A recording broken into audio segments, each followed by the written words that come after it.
3 boys walked into mountains and never came back. No sign of a struggle. No footprints. No gear scattered across the trail. Just one empty tent, found 12 years later, zipped shut from the inside, and a photograph inside that no one had ever seen before, showing 3 boys sitting beside a fire, smiling like the forest hadn't already chosen to keep them. The rain washed away their trail, but it didn't bury everything, because one notebook survived, and in it a single sentence changed the story forever. Colt's worried. He saw something in the trees. Welcome to Uncommon Stories. If this story stays with you, hit subscribe and tell me where you're watching from and when the truth found you. Now let's begin. October 17th, 1987, Gunnison National Forest, Colorado. The storm rolled in fast. They always do in the mountains. Locals know that when the clouds move like smoke and the trees fall quiet, it's already too late to turn back. But 3 19-year-olds, Josh Emery, Daniel Hodge, and Colton Reyes, weren't locals. They were boys with backpacks and dreams. One last trip before life pulled them apart. And they weren't afraid. Not yet. They left the Blue Creek trailhead around 2 p.m. They told their families it would be a 3-day hike. Josh had planned the route. Daniel joked about finding a cave to sleep in. Colton carried 2 cameras and said he wanted to catch fog on film. None of them expected that storm to come down the mountain like a freight train. And none of them, not even Colton, who believed the forest had a soul, could have imagined what was waiting in the trees. By nightfall, the rain was horizontal. Search and rescue would later call it one of the most intense 6-hour downpours in the region's history. But that night, the sheriff didn't even know they were missing. They were still just 3 friends chasing silence under an angry sky. When they didn't return, no one panicked, not at first. Josh's parents figured he lost signal. Daniel's mom said he always cut it close. Colton's sister, Rachel, assumed he'd stayed longer to photograph the fog. But after 4 days with no contact, the worry turned to fear, and the trailhead search began. What they found was chilling in its simplicity. Their car locked. Inside, a map of the ridge trail, a half-eaten sandwich, Colton's backup camera untouched. But the boys? Gone. Dogs were brought in. Helicopters scanned the canopy. Nothing. No sleeping bags. No boots. No trail markers. No signs of a slide. Just empty woods, wet earth, and silence. The official search lasted 2 weeks. The sheriff said they'd likely been caught in a flash flood and swept off a ledge. Tragic, he called it, but not unusual. But the families never believed that. Josh's dad hiked the trail every Sunday for 3 years. Daniel's mother started a hotline. Rachel, Colton's sister, quit school to learn wilderness tracking because they believed something else had happened, something no flood could explain. And they were right. August 9th, 1999, almost 12 years later, a group of campers took a shortcut across Gunnison Ridge and tripped over a strange bump in the moss. It was canvas. Faded, frayed. They thought it was trash, until they pulled it loose and realized they were looking at a tent, buried by time, zipped from the inside. Park rangers came first, then the sheriff's office. And when they opened the flap, the air that came out didn't smell like death. It smelled like waiting. Inside, 3 sleeping bags, an old flashlight, a rusted portable stove, a torn trail map, and at the center, tucked beneath one of the bags, was a photo, 3 boys, sitting beside a fire. One of them, Josh, holding a familiar notebook. Josh's mother collapsed when she saw the photo. It wasn't one she'd ever seen, which meant it wasn't from before. It was taken in the forest. The sleeping bags matched the brand the boys had packed. So did the stove. But the strangest detail? Their boots and jackets gone. The tent was zipped from the inside, but no one had ever unzipped it. And outside, just 10 feet behind the flap, was a ring of stones, perfectly arranged. In the center, a pile of ash, cold but undisturbed. Was it a signal? A ritual? A warning? No one knew. Inside Josh's notebook, mostly ruined by mildew, was one legible page. And on it, storm coming. taking Ridge Trail instead. Dan swears it's shorter. Colt's worried. He saw something in the trees. What had Colton seen? And why, if they changed routes, were they found back on the original trail? The sheriff reopened the case. But the forest didn't give up anything else. Until a man came forward. Thomas Grady, a local hunter, said he'd been in the area during the 1987 storm. He remembered seeing figures in the trees, running, 3 of them. He yelled. No one turned. But what he remembered most was the silence. They didn't scream. They ran like they already knew no one would hear them. No bones were found. No gear.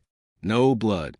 But on the inside flap of the tent was a symbol, drawn in ink, 3 vertical lines, 1 slash across. Rachel, Colton's sister, recognized it. She'd seen him doodle it before. She once asked what it meant. He smiled and said, "It's a trail marker for places you're not supposed to go." That tent wasn't their shelter. It was their message, buried, waiting, and now finally found. The tent didn't tell a story. It whispered one, a slow unraveling, the kind that doesn't come with answers, just more silence. Inside, the 3 sleeping bags were still zipped, tightly, neatly, as if no one had ever left them. But the jackets were gone. The boots, too. No prints. No blood. No bones. The storm had erased everything, or someone had made sure of it. Colton's sister Rachel stood in the rain, staring at the recovered tent. 12 years had passed. And yet, the nylon still smelled faintly like cedar and mold and something older, something that shouldn't have lasted that long. She whispered her brother's name. No answer, just the wind through trees that had already outlived him. When the sheriff's department reopened the case in 1999, they called it a recovery of interest. Not a breakthrough, not a crime scene, just a curiosity. But to the families, it was everything. It was proof they had been there. The recovered photo of Josh, Daniel, and Colton became the face of the mystery. It appeared on local news, then national, then online forums dedicated to strange disappearances. People started reaching out, saying they'd seen boys like that, heard stories of campers who never aged, legends of hikers vanishing in Gunnison Ridge, only to be seen years later, still wearing 80s backpacks. None of the tips panned out, but one stood out. A woman named Lynn Sandoval, a wilderness ranger from neighboring Hinsdale County, contacted authorities after seeing the story. She said she found something odd 3 years earlier, back in 1996. A trail marker carved into a tree near a dried-up stream bed. 3 vertical lines. 1 slashed through them. She thought it was graffiti, until she saw the same symbol in the newspaper story on the inside of that tent. She led the sheriff to the site. It was a mile from where the tent was recovered, farther up the mountain where the trails fade and the trees thicken. And there, beneath an outcrop of rock, they found something buried in a pile of stones. A tin box. Inside, a broken watch, a hand-drawn map, and 3 Polaroids. 2 were damaged by water. The third showed a boy's hand holding up a flashlight, surrounded by darkness. Scrawled across the photo in ink. He was outside the tent, but we zipped it anyway. The photo had no fingerprints. The box had no scent. But the handwriting? Rachel recognized it. Josh's. He used to write lowercase e's like backwards 3s. Just like that one. Whatever happened to them, they were scared. And they were hiding. The sheriff sent a search team to sweep the ridge line again. They found old rope tied to a tree. Frayed. Weather-worn. And something else. A lens from Colton's missing Nikon. Cracked but intact. Stuck between 2 rocks like it had fallen during a scramble. Rachel begged them to keep looking. So they did, and then they found it. A second campfire ring. This one older. Stones spread apart. And in the center, bones. Not human. Animal. A fox, maybe, or raccoon. But something about it was wrong. The skull had been cleaned, placed on top of the stones, facing the trail, as if it were meant to be seen, or meant to warn. The team marked the site, bagged the evidence. But they didn't keep digging. because a storm was coming, and no one wanted to get caught like the boys did. Back in town, Rachel pored over everything. The photos, the journal page, the trail maps. She marked the original path the boys were supposed to take, and where the tent was found. They didn't match. But when she traced the creek line from the carving site to the tent, she found something else. A triangle. Not random. Deliberate. 3 points. And in the center, a hollow. A ravine so deep it didn't appear on most maps. She asked the sheriff about it. He said no one goes there. Too steep. No trails. Locals call it the Bury, because things fall in and don't come back out. Rachel packed her own bag. Didn't tell anyone. Just left a note. She needed to know if her brother had fallen into that place, or if something had dragged him there. It took her 2 days. The ridge narrowed. The forest closed in. And then it opened. A drop, so sudden it looked like the land had collapsed. She sat at the edge and looked down. No sound. No birds. Just mist. She threw a stone. Never heard it hit bottom. And then she saw it. Half buried near a root, a strip of fabric. Dark green. Canvas. She climbed down. Not far, just to the ledge. The fabric was from a jacket. She knew it because Colton had worn one just like it. She picked it up, and underneath it, in the dirt, was a photo, ruined, mostly blank. But one corner showed 3 blurry shapes. Figures, standing in the trees. And one of them, the tallest, had no face. Rachel didn't scream. She couldn't. Her body just froze. Because something in her knew. That photo hadn't been dropped. It had been placed. She left the ridge without taking the jacket. Didn't tell the sheriff. Didn't tell the press. Just told her parents. I saw where he went. And I think he wasn't alone. That was the moment Rachel stopped believing they had simply gotten lost. It was the moment she realized they had been led, away from the trail, away from safety, and into the mouth of something ancient. She started calling it the triangle. 3 boys, 3 campsites, 3 markers, each point more silent than the last. And in the middle, the place no map dared show, the Bury. And if something had drawn them in, then it wasn't just a storm. It was waiting for them. What do you do with a photo that shouldn't exist? Rachel didn't take it to the police. She didn't scan it, share it, post it. She just stared at it for days. 3 figures blurred, distant. Trees all around. And one figure taller than the others. Faceless. Not blurred, blank. No eyes. No nose. Just a pale shape standing in the woods like it had always been there. And on the back of the photo, written in faded pencil, "He only shows up when you're alone." Rachel didn't know what she was holding. Evidence? A warning? Or a message never meant to be found? Something shifted in her after that. She stopped asking the sheriff for updates. Stopped answering reporters. She told her family she needed time. But really, she needed space. To listen. To the forest. To the wind. To the silence. She went back to the Bury once more. Alone. Not to climb in, but to leave something behind. Colton's old flashlight. She'd kept in a drawer for years. It didn't work anymore. But it was his. And she placed it on the edge of the ridge. Pointed outward. Like a lighthouse. And when she turned to go, she heard something behind her. Not a voice. Not an animal. Just breathing. Close. Slow. She didn't turn around. Just walked. And never said a word about it to anyone. Until 4 years later. 2003, Gunnison Ridge. A group of teens hiking off-trail. Near the Bury stumbled upon something strange. A ring of trees, dead, perfectly spaced, all facing inward. And in the center, a plastic bag, tied shut. Inside, a roll of undeveloped film. A pocket knife. And a photo. This one, clear. 3 boys. Backs turned. Staring at something in the trees. The photo was dated. October 18th, 1987. One day after the boys were last seen. The film was developed. It showed flashes of light. Tree bark. Sky. And one photo out of focus. Something moving between the trees. long limbs, no face. The sheriff called Rachel, asked if she wanted to see it. She said no, because she'd already seen him. She finally told her story. The ridge, the photo, the breathing, the faceless figure. No one laughed.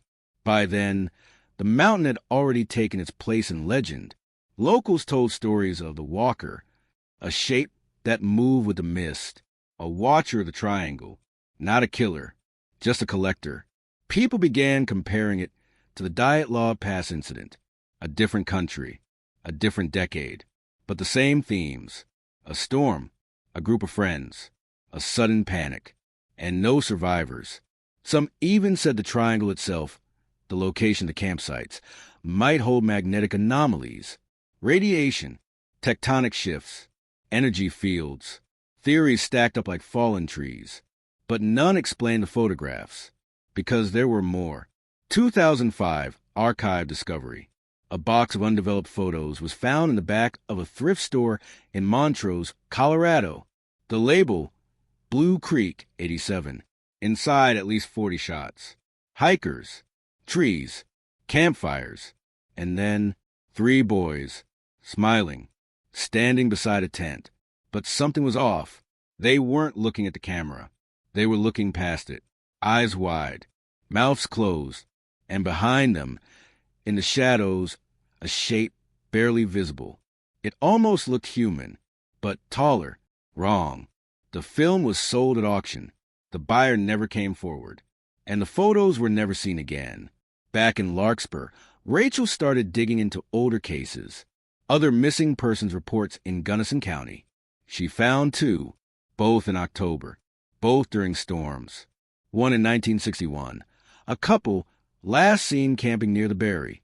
One in 1974, a solo backpacker who left a note saying, "I heard something outside. I'm going to look." None were ever found. No gear, no bodies, just gone, like her brother. In 2007, Rachel began keeping journals, notebooks full of what she called passive sightings. She started interviewing locals who claimed to see the walker. Descriptions varied. Some said he had no face. Others said he had too many. Some said he followed from behind. Others said he stood ahead on the trail and never moved. One man said he followed him for over 20 minutes before realizing he'd walked in a circle, a perfect loop. And when he turned around, the trail was gone. Rachel made a map. It looked like a spider web, all lines leading inward. To the Berry, she gave it a name, the Compass of Fear. And in the center, she wrote, "This is where sound stops." She was convinced now that the boys had been lured. Something had mimicked a trail marker, changed the forest, led them off path, not just into the storm, but into its territory. The tent? That wasn't where they camped. It was where they were left, as a clue, as bait, as a story that would never quite close. In 2009, Rachel disappeared. She left a voicemail for her mother. "Don't look for me. If I make it back, you'll know. But if I don't, I'll be with him." She left no trace. No note, no gear, just a flashlight left on her porch, still pointed toward the woods. 2 weeks later, hikers near the ridge reported seeing a girl in a red jacket. She didn't speak, just watched, and when they blinked, she was gone. Her story faded into myth, just like Josh, Daniel, Colton. But a year later, another tent was found. Same model, same material, buried in snow, zipped from the inside. Inside, 3 sleeping bags, 1 open notebook, and a Polaroid. This time, it wasn't the boys. It was a girl standing at the edge of the ravine, smiling, and on the back of the photo, "He only shows up when you're alone." She vanished like the others. Rachel Reyes, sister of Colton, daughter, researcher, relentless, gone. No footprints, no gear, no farewell, beyond a voicemail that sounded less like fear and more like resignation. "If I make it back, you'll know." But no one heard from her again. In 2010, a man hiking near Blue Creek Ridge claimed he saw her. She was standing beside a tree, he said, wearing red. looking upward as if listening. He tried to speak. She didn't answer. When he turned around and looked back, she was gone. The sheriff's office issued a statement. No credible leads have emerged. The disappearance is being treated as voluntary. But Rachel's mother refused to believe she walked away because her daughter didn't run. She followed. She searched.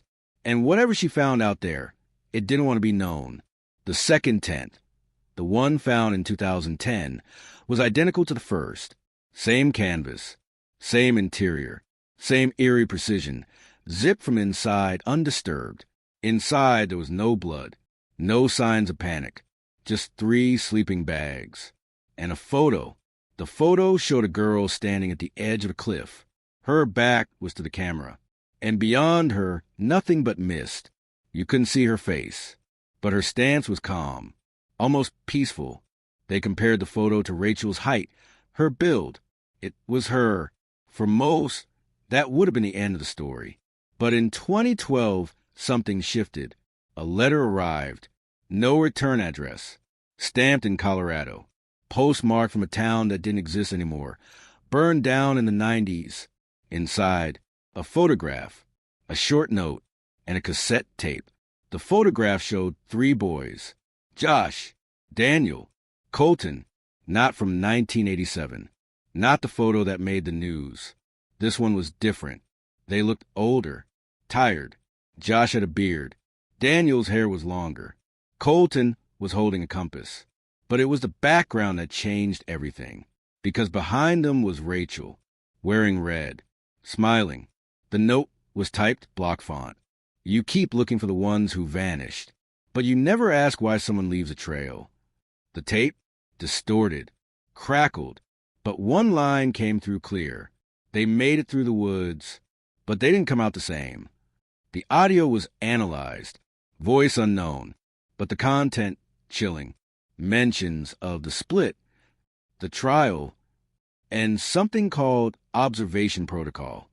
Most dismissed it as a hoax, a cruel prank. But Colton's mother knew that compass. He'd carried it since he was a boy. It had a chipped edge from when he dropped on their porch in '85. She kept that chip, and the one in the photo matched. That's when the theory changed. No longer just a disappearance, but a transformation. Not where they went, but what they became. Some theorists believe there's a space in the woods, a psychological sinkhole, not a physical place, a frequency, something you pass through without knowing. And when you do, the world shifts, time folds, and who you are begins to unravel. They point to cases where people walked into the ridge and came out days later, convinced only minutes had passed, to hikers who claimed to see their own footprints in the mud ahead of them, to one man who returned to camp and found himself already sleeping inside the tent. He left that night and never returned. But before he did, he wrote 5 words in charcoal on the tent wall. It watches what you forget. The Walker legend only grew. Now it wasn't just a figure. It was a phenomenon. People said if you looked too long at the trees, they looked back. That if you walked in silence for too many minutes, the silence began to follow you. Not behind, but inside. And that's when reports of a new symbol began to surface. This time not carved, not drawn, but arranged. Rocks, laid out in a spiral, always clockwise, always ending with a small mirror in the center. When hikers found them, they swore they heard voices, not whispers, but memories. One woman collapsed beside a spiral, and later claimed she saw her childhood home inside the mirror. Another man said he saw the face of his brother, who had died in the military 15 years prior. What do you call that? Mass psychosis? Or something watching, learning, replaying? One ranger suggested something darker. What if the walker doesn't take you? It takes from you? Bits, pieces, until you don't recognize yourself anymore. And then in 2015, the last true clue emerged. A camera, old, water damaged, discovered by a boy fishing in a runoff stream near the Berry. He brought it home. His father turned it in. The film inside was barely salvageable, but 3 shots survived. The first, a forest blurred motion streaks across a lens. The second, A face, partially blocked Rachel, eyes wide, mouth open, caught mid-breath. And the third, 3 people walking into the fog, side by side, and just behind them, a fourth shadow, tall, stretched, and faceless. The film was authenticated, but the camera? It was traced back to Josh Emery. Same make, same model, same serial number listed on the receipt his father had kept from 1986. The sheriff closed the case again. No one had the strength to open it a third time. Too many theories, too little proof, too much pain. But the families still leave candles each October. 3 boys, 1 girl, all lost to storm, and something more. And somewhere out there, the woods remain, still, quiet, watching.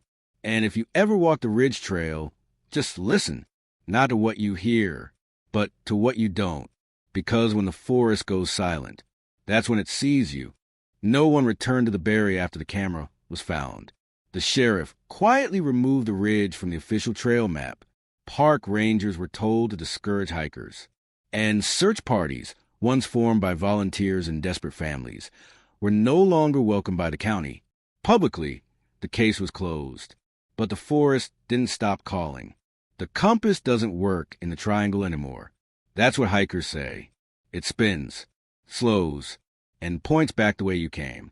Some say it's the magnetic rock under the ridge. Others believe it's something older, something that doesn't want to be measured. In late 2016, a YouTuber named Miles Brand uploaded a video called, "I Found the Lost Camp at Gunnison Ridge." It was filmed on a shaky head cam. Blurry, windy. Half the comments said it was fake. But there was one moment, at the 8:12 mark, when Miles pans left, and in the background, just for a frame, you see a figure, not clear, not moving, just there. And even though the video was taken in winter, the figure wasn't wearing a jacket. The internet exploded. Forums reignited. Subreddits reopened. And someone found an IP address tied to an anonymous user who had posted 5 years earlier under a thread titled, "They don't forget, they wait." The user had posted once a message that read, "If you see the tent, don't unzip it." The post was traced to a public library 2 towns over from Gunnison. No camera footage, no user logins. But on the back of the terminal, a symbol, 3 vertical lines, 1 slash, drawn in Sharpie. It wasn't the storm. It never was. The storm was a distraction, the excuse. But something else had already pulled them off trail before the rain fell. In early 2017, a backpack was discovered during controlled burn prep along an unmarked ridge path. Inside, a damp notebook, 3 granola wrappers, and a single earpiece, like one used for short-range radio. The notebook was mostly illegible, but 1 page remained. A list, written in neat block letters. Josh initiated. Daniel resisted. Colton observed. Rachel unknown. Me witness. There was no name signed, just a symbol, 3 vertical lines, 1 slash. The sheriff's office denied receiving the bag, but photos leaked. One image showed the notebook open beside a weathered rock, and in the dirt behind it, partially covered by leaves, was the toe of a hiking boot, too clean to be 12 years old, too still to be lost. Someone was still up there. A researcher from Boulder published a paper in 2018 claiming the region around the Berry had an unusually high rate of sensory disorientation cases. People who walked the trails said they lost time, heard music, felt watched. One hiker described it like this: "It's not that something is stalking you. It's like you're already part of its story and just forgot your lines." That same year, a woman posted on an obscure trail forum, "I saw Rachel. She was sitting by a fire near the ravine. Her eyes were open, but she wasn't blinking. I asked if she needed help. She said, 'No, he's already helping me.'" She posted only once. Her account was deleted within the hour. In 2019, a private investigator named Jordan Lamb was hired by an anonymous donor to look into the triangle. He set up motion cams, drones, thermal imaging. He reported nothing unusual. until the final day of his report. A clip 3 seconds long from a drone flight over the ridge. 3 figures, walking single file along the tree line. One in a red jacket, the others shirtless. One carried something. When the video zoomed in, it was a notebook. The footage was removed within a day. His report vanished. Jordan stopped returning calls. And a month later, a tent was found in his backyard, empty, zipped from the inside. No one could explain it. At this point, the town stopped talking. Locals warned tourists away. Trails were rerouted. Signs were removed. But the stories didn't stop. In 2020, a wildfire burned through part of the ridge. Crews reported finding a clearing untouched by flames. In the center, a circle of mirrors. And in the middle, a Polaroid, still crisp, undamaged. It showed Josh, older, alone, looking directly at the camera, eyes sunken, hands dirty, and behind him, a mirror. In the reflection, Colton, holding a camera. That photo was sent anonymously to a local journalist. He published it, then disappeared. His last recorded GPS location? The edge of the berry. And so now, the case lives in shadows, in comments, in grainy clips, in notebooks buried under ash. But the families, they still wait. Every October 17th, 3 candles are lit on the Emery family porch. One for each boy. And 1 year, in 2021, a 4th candle appeared. Red wax. No note, just burning, as if someone had returned, just to remind them the story was never over. And maybe it still isn't, because there are some places where silence grows roots, where the forest learns your name, and where storms aren't accidents. They're invitations.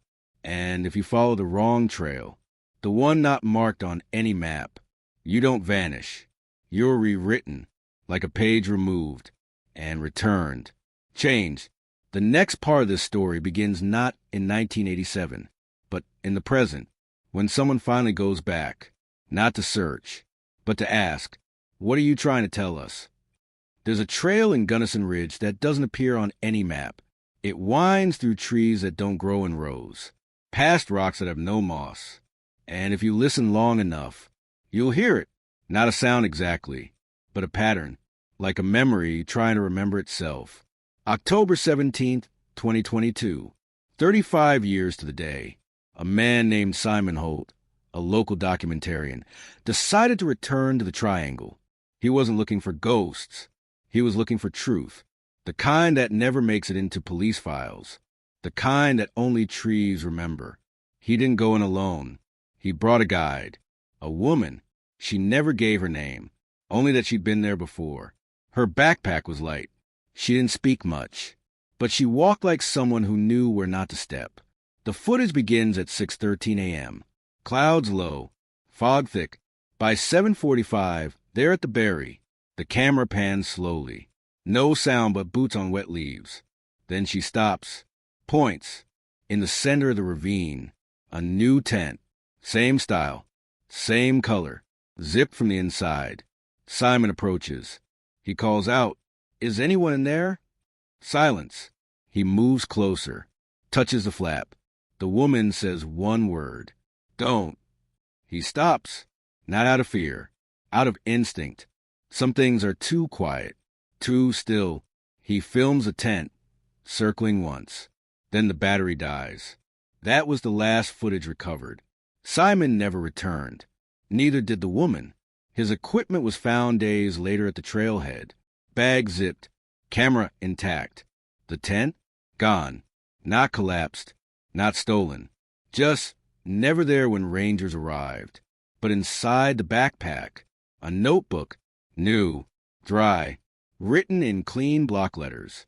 It's not a place. It's a pattern. The sheriff didn't open a case. No crime had been committed. No body had been found. But one ranger said something strange. He'd worked that ridge 27 years. Knew every tree, every bend in the trail. And yet, when he stood at the berry that week, he said, "The ground felt wrong, like it had moved while I wasn't looking."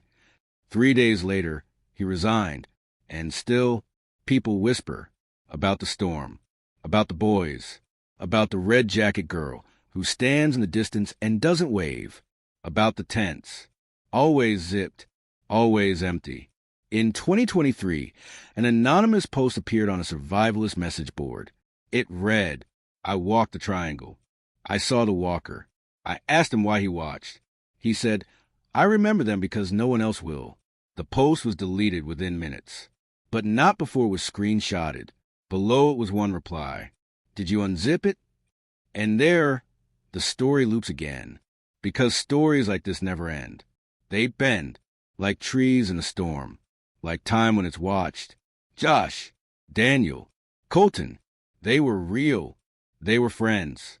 They were boys who laughed too loud and packed too light and trusted the trail too much. They didn't ask to vanish. They just took a wrong turn in a place that doesn't forgive wrong turns. Colton's mother passed away in 2023. Her final request?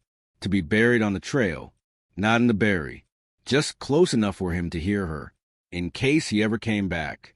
And maybe he will. Maybe he already has. Not the same, but close enough, wearing a name that isn't his, smiling in photos that aren't new, standing just beyond the tree lean, watching.